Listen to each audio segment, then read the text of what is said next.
উনি দেশ থেকে পালিয়ে যাওয়ার পরও তো নানাভাবে অডিও ভিডিও ভাইরাল আমরা দেখেছি। তো তারপরে তো প্রায় 2 বছরের কাছাকাছি হতে চললো, এই সামনে আগস্টের 2 বছর। তো আমরা মানে এটার কোনো মানে দেখলাম না, কোনো বাস্তবায়ন আমরা দেখলাম না। এগুলো এই ধরনের ফ্যাসিস্ট সরকাররা নানা ধরনের নাটক করার চেষ্টা করে, নানা ধরনের কথা বলার চেষ্টা করে, এবং সেটা উনি তার যে অপরাধ সেটাকে তিনি একবার খুব নীরবে নিভৃতে কোনো হইচই ছাড়া ঝামেলা মুক্তভাবে যখন উনি চিন্তা করেন, তাকে তিনি কি ভাবেন যে তিনি কোনো অপরাধ করেছেন কি করেননি?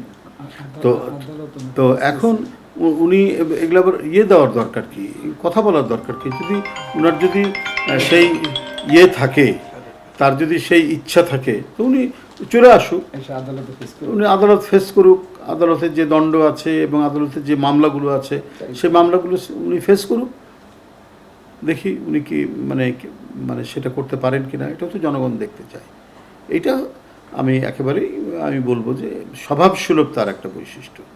এরকম বাগড়ম্বর কথা বলা, অযৌক্তিক কথা বলা, তারপরে একটা স্ট্যান্ডবাজিমূলক কথা বলা নেই, রাস্তায় ভোগান্তি নেই।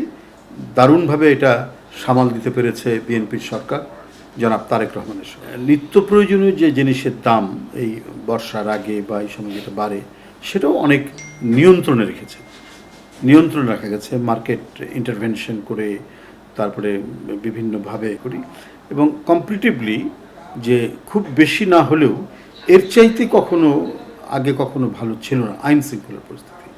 সেখানে সরকারের একটা ভালো দৃষ্টি রেখেছে যে এই ঈদকে কেন্দ্র করে নানা ধরনের ক্রাইম হয়, গরুর হাটে ক্রাইম হয়, রাস্তাঘাটে ক্রাইম হয়, চাঁদাবাজি হয়।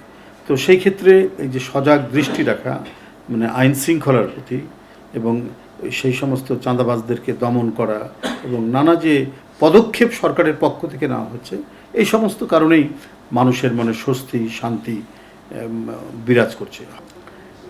এত তৎপরতার সাথে নির্বাচনের প্রাককালে এবং আগে তিনি যে প্রতিশ্রুতিগুলো দিয়েছেন, সেই প্রতিশ্রুতি বাস্তবায়নে মানে এত সদা তৎপর এই সরকার, বিশেষ করে জনাব তারেক রহমানের নেতৃত্বাধীন সরকারের এই তৎপরতা এবং তার যে তাগিদ, তাতে এটা স্পষ্টভাবে মনে হয়েছে যে আগামী দিনগুলোতে সরকারের প্রতিশ্রুতি বাস্তবায়নে কোনো ঢিলেঢালা থাকবে না, গতি থাকবে না, বরং এটা খুব দ্রুত গতিতে এগিয়ে যাবে। কারণ 100 দিনের মধ্যেই তিনি ফ্যামিলি কার্ড, কৃষক কার্ড এবং আরও হেলথ কার্ড এগুলো সামনের দিকে আসছে, এ কথাগুলোও তিনি বলেছেন।